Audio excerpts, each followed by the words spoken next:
और वज़ीर आला मरियम नवाज के पंजाब के अवाम के लिए बड़ी खुशखबरी। चीन में बनाई गई 27 इलेक्ट्रिक बसें पाकिस्तान भेजे जाने के लिए तैयार हैं। कहते हैं कि 600 बसें जल्द पाकिस्तान पहुंच जाएंगी।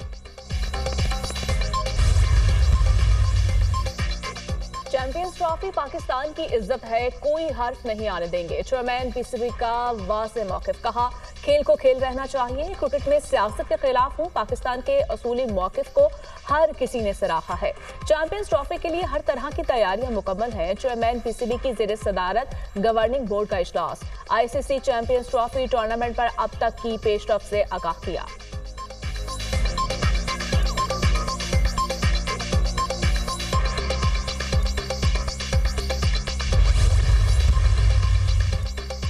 गाजा में जंगबंदी खित्ते के अमन के लिए जरूरी है। गाजा में इस्राइली बर्बरियत की मजम्मत करते हैं। पाकिस्तान दुनिया की सबसे बड़ी फ्रीलांसर कम्युनिटीज में से एक है। हम आईटी के शोबे में तरबियत पर तवज्जो मरकूज कर रहे हैं ताकि बड़े पैमाने पर अपने नौजवानों को जदीद सलाहियतों से आरास्ता कर सकें, डिजिटल दुनिया के साथ मजीद बेहतर तरह से जुड़ सकें और मुलाजमतों के मजीद मौके फराहम किए जा सकें। मसनूई ज़हानत, डाटा एनालिटिक्स और साइबर सिक्योरिटी से मुतल्लिक तरबियत फराहम की गई। नौजवान जिद्दत और तरक्की में अहम किरदार अदा कर सकते हैं।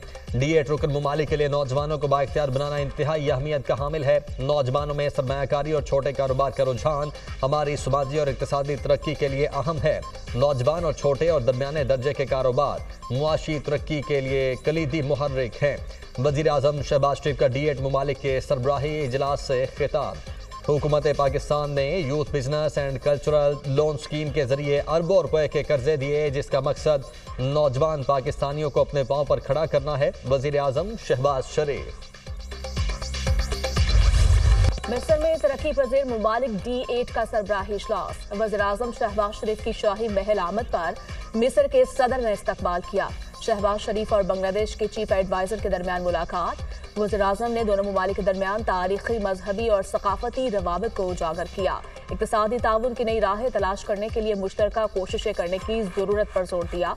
दोनों रहनुमाओं ने दो तरफा ताल्लुकात में हालिया मुस्बत पेशरफ्त पर इत्मीनान का इजहार किया। पाकिस्तान से आने वाले सामान के 100% फिजिकल मुआयने की शर्त खत्म। ढाका एयरपोर्ट पर पाकिस्तानी मुसाफिरों की जांच पड़ताल के लिए कायम खुसूसी सिक्योरिटी डेस्क का खात्मा। पाकिस्तानी वीजा के दरखास्त दहिंदगान के लिए इजाफी क्लियरेंस की शर्त भी खत्म। शहबाज शरीफ ने तिजारत के फरोग के लिए बांग्लादेश के हाल इकदामात का शुक्रिया अदा किया। इंडोनेशिया के सदर से भी मुलाकात की। इक़्तिसादी और तिजारती ताल्लुकात को मजीद मुस्तहकम करने की जरूरत पर जोर। दो तरफा ताल्लुकात को बरकरार रखने के लिए करीबी राब्ते में रहने पर इत्तफाक।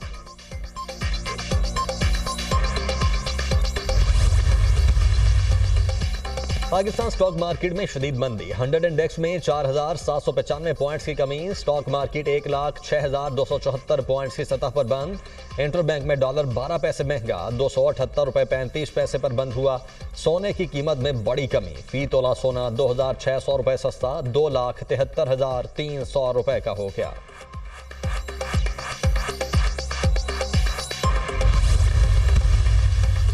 महंगाई और शरह सूद में कमी हुई है। मईशत इस्तेहकाम की जानिब गामजन है। टैक्स नेट को बढ़ाने के लिए इक़दाम कर रहे हैं। सनतकारों पर मजीद टैक्स बोझ नहीं डालना चाहते। तनख्वाहदार तबके की सैलरी पर टैक्स कट लगा रहा है। हमसाया मुल्क GDP में हमसे आगे हैं। नॉन फाइलर्स आने वाले दिनों में मजीद शिकंजे में आएंगे। वज़ीर खजाना मोहम्मद औरंगजेब का सियालकोट चैम्बर में खिताब।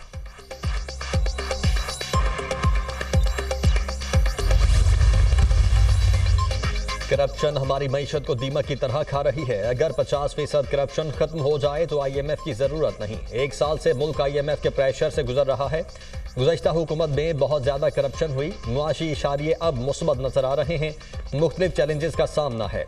वक्त के साथ मसाइल हल हो जाएंगे। वज़ीर दिफा ख्वाजा आसिफ का सनतकारों से खिताब।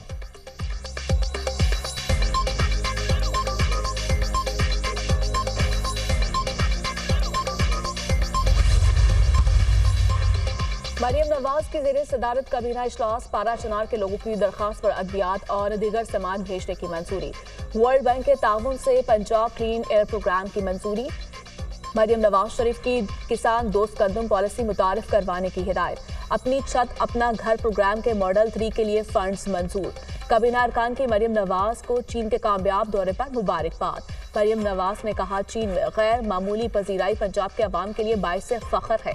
जल्द पंजाब के एक अस्पताल में कैंसर के चीनी इलाज का पायलट प्रोजेक्ट शुरू कर रहे हैं। शायद अल्लाह ने कैंसर के जदीद तरीन इलाज की सहूलत हासिल करने के लिए ही चीन भेजा। दिल चाहता है कि पंजाब चीन की तरह हर दिन तरक्की करे।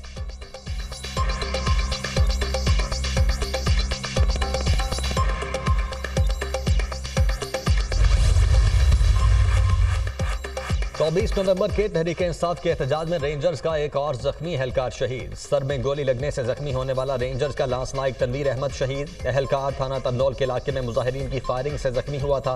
लांस नाइक तनवीर 3 हफ्तों से CMH में ज़ेरे इलाज था। विफाकी पुलिस ने रेंजर एहलकार की शहादत की तस्दीक कर दी। पुलिस ने मुकदमा नंबर 933 इंसदाद दहशतगर्दी एक्ट के तहत दर्ज कर रखा है।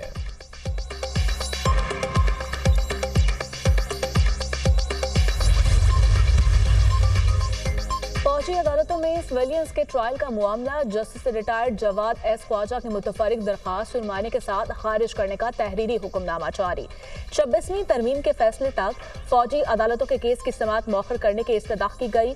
मौक़िफ़ अपना गया कि मौजूदा बेंच आईनी तरमीम के तहत बना है। रिकॉर्ड के मुताबिक मौजूदा 7 रुकनी बेंच के 6 मेंबरान तरमीम से पहले भी अपील सुन रहे थे। रिकॉर्ड के मुताबिक दरखास्त गुजार और दीगर फरीकैन पहले भी अपीलों पर समाअत में एतराज़ात आयद करते रहे। रिकॉर्ड वाज़ेह है कि 7 रुकनी बेंच बनने पर दरखास्त गुजार मुतमईन थे।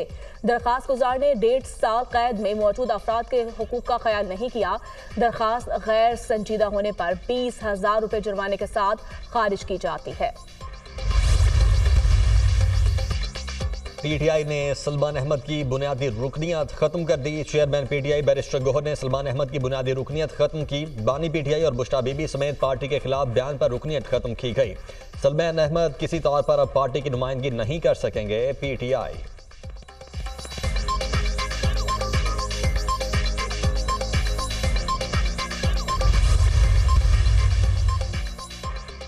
एक दफा PIA की निजकारी में नाकामी हो चुकी है, दोबारा निजकारी की बात हो रही है। क्या टाइम फ्रेम रखा है?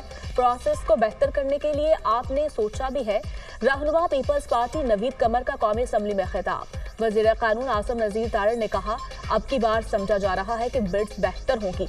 अच्छी खबर है कि यूरोप के लिए हमारे रूट्स यूरोप बहाल हो गए। वुज़रा की अदम मौजूदगी पर पीपल्स पार्टी का एहतजाज, कौमी असम्बली इजलास से वॉकआउट। रहनुमा पीपल्स पार्टी नवीद कमर ने कहा, क्या सिर्फ मामूल की कार्रवाई चलाने के लिए इजलास हो रहा है? हम ऐसे जवाबात से बेइज्जती महसूस करते हैं। ऐसे इजलास की कार्रवाई में हिस्सा नहीं ले सकते। डिप्टी स्पीकर ने कहा, इजलास की कार्रवाई के लिए वजीर आजम को खत लिखा था। 2 दिन गुजरा आए, आज फिर गायब हैं। पीपल्स पार्टी के साथ हुकूमती रुकन हनीफ अब्बासी ने भी वॉकआउट किया। इजलास की कार्रवाई गैर मुय्यना मुद्दत तक के लिए मुलतवी। PTI गैर मुल्की ताकतों के साथ मिलकर मुल्क में अदम इस्तेहकाम चाहती है। PTI की सियासत फसाद और इंतशार पर मबनी है। जैसे फितनातुल खवारिज का खात्मा किया, ऐसे फितना सियासत का भी खात्मा करेंगे। PTI वालों को मुल्क की तरक्की हजम नहीं हो रही। पाकिस्तान के खिलाफ अमरीका में लॉबिंग फर्म बनाई गई। PTI वाले पहले कहते थे कि अमरीका ने हमारी हुकूमत गिराई, अब दोबारा अमरीका से मदद की अपील कर रहे हैं। PTI अब मुज़ाकरात की बात कर रही है। मुज़ाकरात से पहले अपने किए पर मुआफ़ी मांगे। रहनुमा मुस्लिम लीग नून हनीफ अब्बासी।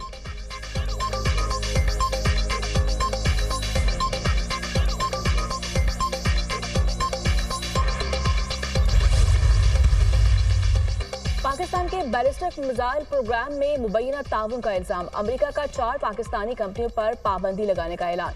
इदारों में national development complex, affiliates international, Akhtar and sons, rock side enterprise शामिल। कंपनियों ने मिसाइल प्रोग्राम के लिए आलात के हसूल में सहूलत फराहम की।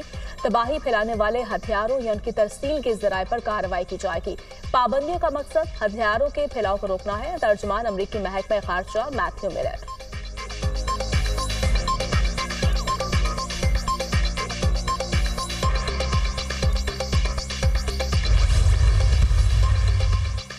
बैलिस्टिक मिसाइल प्रोग्राम से मुतल्लिक अमरीकी पाबंदियां मुतासिबाना हैं। पाकिस्तान का सख्त रद्द-ए-अमल। तर्जुमान दफ्तर खारिजा के मुताबिक इदारों पर पाबंदियों का फैसला इम्तियाजी तर्ज-ए-अमल इलाकाई और आलमी सलामती के लिए खतरा है। निजी तिजारती कंपनीज पर अमरीकी पाबंदियां अफसोसनाक हैं। इस इकदाम से खित्ते के स्ट्रेटेजिक इस्तेहकाम पर खतरनाक असरात मुरतब होंगे। पाकिस्तान की स्ट्रेटेजिक सलाहियतों का मकसद जनूबी एशिया में अमन बरकरार रखना है। अमरीकी इकदाम अमन और सलामती के मकसद से इनहराफ करता है। पाबंदियों का मकसद फौजी अदम तवाज़ुन को बढ़ाना है। माजी में भी बिना सबूत महज शको शुबहात की बुनियाद पर पाबंदियां आयद की गईं। अमरीका ने दूसरे मुल्कों को जदीद मिलिट्री टेक्नोलॉजी की इजाज़त दी। स्ट्रेटेजिक प्रोग्राम पर पाकिस्तानी अवाम की मुकद्दस अमानत पर कोई समझौता नहीं हो सकता।